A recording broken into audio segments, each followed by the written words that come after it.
H. G. Wells. The Diamond Maker. Narrated by John Mydrim Ballantyne. Some business had detained me in Chancery Lane, 9 in the evening, and thereafter, having some inkling of a headache, I was disinclined either for entertainment or further work. So much of the sky as the high cliffs of that narrow canon of traffic left visible spoke of a serene night, and I determined to make my way down to the embankment and rest my eyes and cool my head by watching the variegated lights upon the river. Beyond comparison, the night is the best time for this place. A merciful darkness hides the dirt of the waters and the lights of this transitional age. Red glaring orange, gas yellow, and electric white are set in shadowy outlines of every possible shade, between grey and deep purple. Through the arches of Waterloo Bridge, 100 points of light mark the sweep of the embankment, and above its parapet rise the towers of Westminster, warm grey against the starlight. The Black River goes by, with only a rare ripple breaking its silence, and disturbing the reflections of the lights that swim upon its surface. "A warm night," said a voice at my side. I turned my head and saw the profile of a man who was leaning over the parapet beside me. It was a refined face, not unhandsome, though pinched and pale enough, and the coat collar turned up and pinned round the throat marked his status in life as sharply as a uniform. I felt I was committed to the price of a bed and breakfast if I answered him. I looked at him curiously. Would he have anything to tell me worth the money? Or was he the common incapable even of telling his own story? There was a quality of intelligence in his forehead and eyes, and a certain tremulousness in his nether lip that decided me. "Very warm," said I, "but not too warm for us here." "No," he said, still looking across the water. "It is pleasant enough here just now." "It is good," he continued after a pause, "to find anything so restful as this in London. After one has been fretting about business all day, about getting on, meeting obligations, and parrying dangers. I do not know what one would do if it were not for such pacific corners." He spoke with long pauses between the sentences. "You must know a little of the irksome labour of the world, or you would not be here. But I doubt if you can be so brain-weary and footsore as I am. Bah! Sometimes I doubt if the game is worth the candle. I feel inclined to throw the whole thing over, name, wealth, and position, and take to some modest trade. But I know if I abandoned my ambition, hardly as she uses me, I should have nothing but remorse left for the rest of my days." He became silent. I looked at him in astonishment. If ever I saw a man hopelessly hard up, it was the man in front of me. He was ragged and he was dirty, unshaven and unkempt. He looked as though he had been left in a dustbin for a week. And he was talking to me of the irksome worries of a large business. I almost laughed outright. Either he was mad or playing a sorry jest on his own poverty. If high aims and high positions, said I, have their drawbacks of hard work and anxiety, they have their compensations: influence, the power of doing good, of assisting those weaker and poorer than ourselves, and there is even a certain gratification in display. My banter, under the circumstances, was in very vile taste. I spoke on the spur of the contrast of his appearance and speech. I was sorry even while I was speaking. He turned a haggard but very composed face upon me. Said he, "I forgot myself. Of course, you would not understand." He measured me for a moment. "No doubt it is very absurd. You will not believe me even when I tell you, so that it is fairly safe to tell you, and it will be a comfort to tell someone. I really have a big business in hand, a very big business, but there are troubles just now. The fact is, I make diamonds." "I suppose," said I, "you are out of work just at present?" "I am sick of being disbelieved," he said impatiently, and suddenly unbuttoning his wretched coat, he pulled out a little canvas bag that was hanging by a cord around his neck. From this he produced a brown pebble. "I wonder if you know enough to know what that is." He handed it to us. Now, a year or so ago, I had occupied my leisure in taking a London science degree, so that I have a smattering of physics and mineralogy. The thing was not unlike an uncut diamond of the darker sort. Though far too large, being almost as big as the top of my thumb, I took it and saw it had the form of a regular octahedron, with the curved faces peculiar to the most precious of minerals. I took out my penknife and I tried to scratch it vainly. Leaning forward towards the gas lamp, I tried the thing on my watch-glass and scored a white line across that with the greatest ease. I looked at my interlocutor with rising curiosity. "It certainly is rather like a diamond, but if so, it is a behemoth of diamonds. Where did you get it?" "I tell you I made it," he said. "Give it back to me." He replaced it hastily and buttoned his jacket.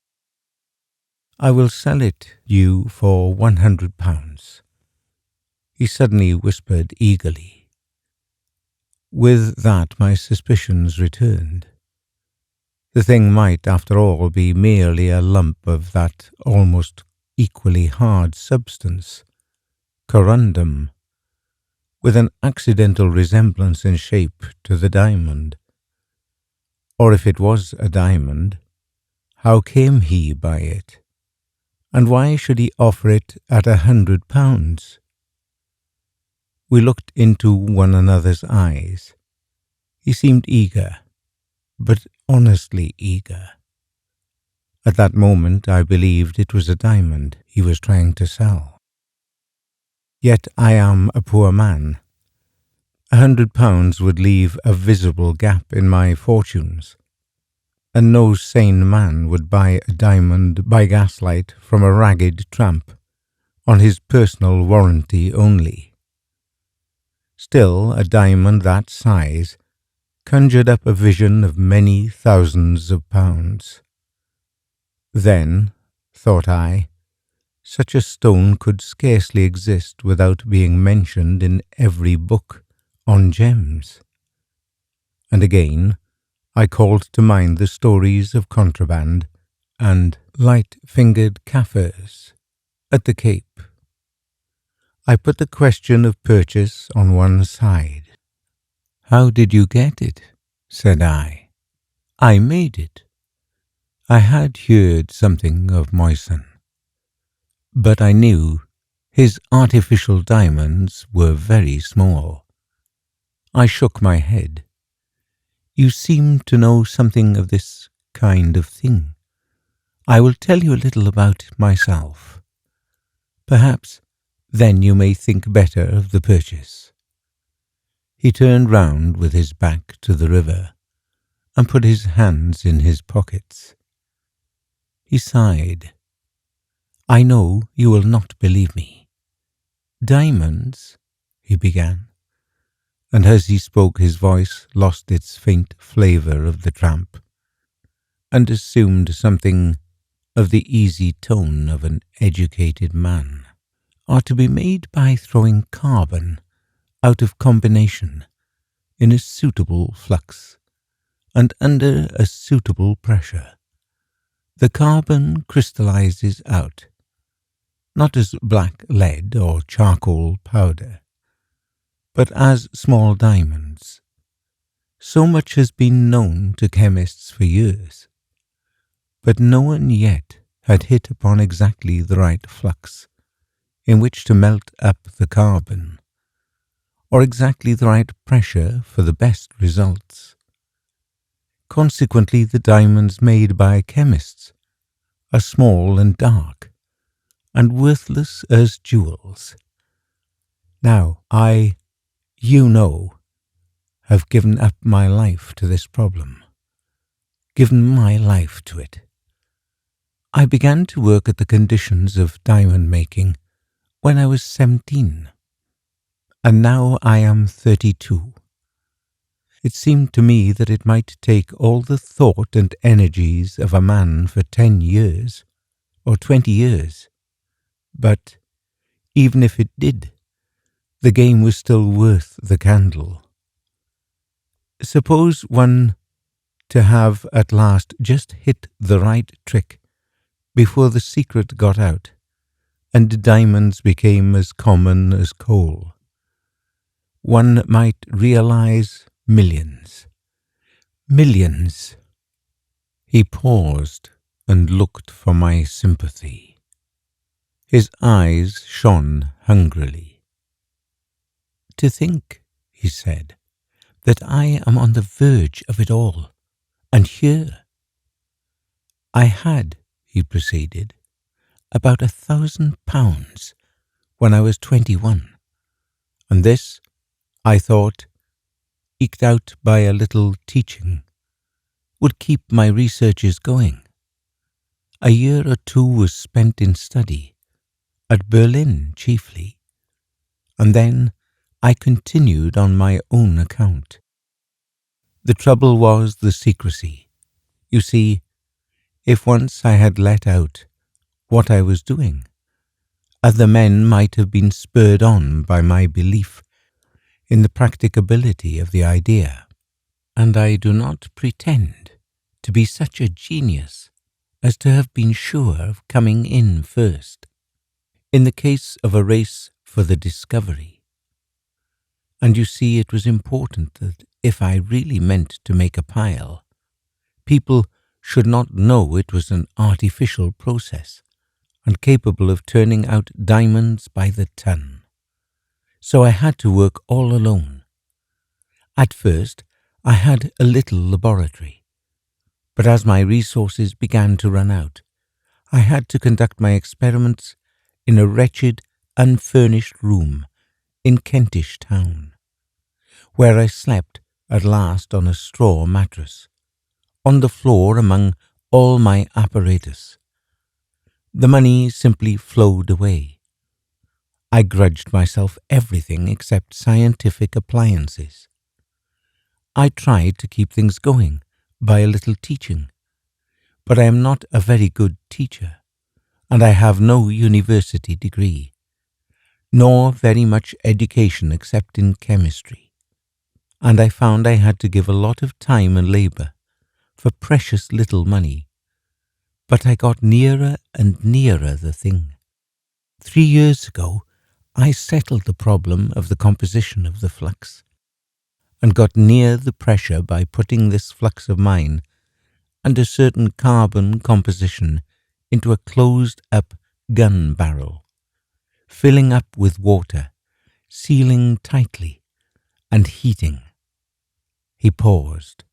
"Rather risky," said I. "Yes, it burst, and smashed all my windows and a lot of my apparatus. But I got a kind of diamond powder, nevertheless. Following out the problem of getting a big pressure upon the molten mixture from which the things were to crystallize, I hit upon the researches of Daubry at the Paris Laboratoire de Poudre et Salpêtre. He exploded dynamite in a tiny screwed steel cylinder, too strong to burst, and I found he could crush rocks into a muck not unlike the South African bed in which diamonds are found. It was a tremendous strain on my resources, but I got a steel cylinder made for my purpose after his pattern. I put in all my stuff and my explosives, built up a fire in my furnace, put the whole concern in, and went out for a walk. I could not help laughing at his matter-of-fact manner. "Did you not think it would blow up the house? Were there other people in the place?" "It was in the interest of science," he said ultimately. "There was a costermonger family on the floor below, a begging letter writer in the room behind me, and 2 flower women were upstairs. Perhaps it was a bit thoughtless, but possibly some of them were out. When I came back, the thing was just where I left it, among the white hot coals. The explosive hadn't burst the case, and then I had a problem to face. You know, time is an important element in crystallization. If you hurry the process, the crystals are small. It is only by prolonged standing that they grow to any size. I resolved to let this apparatus cool for 2 years, letting the temperature go down slowly during the time. And I was now quite out of money. And with a big fire and the rent of my room, as well as my hunger to satisfy, I had scarcely a penny in the world.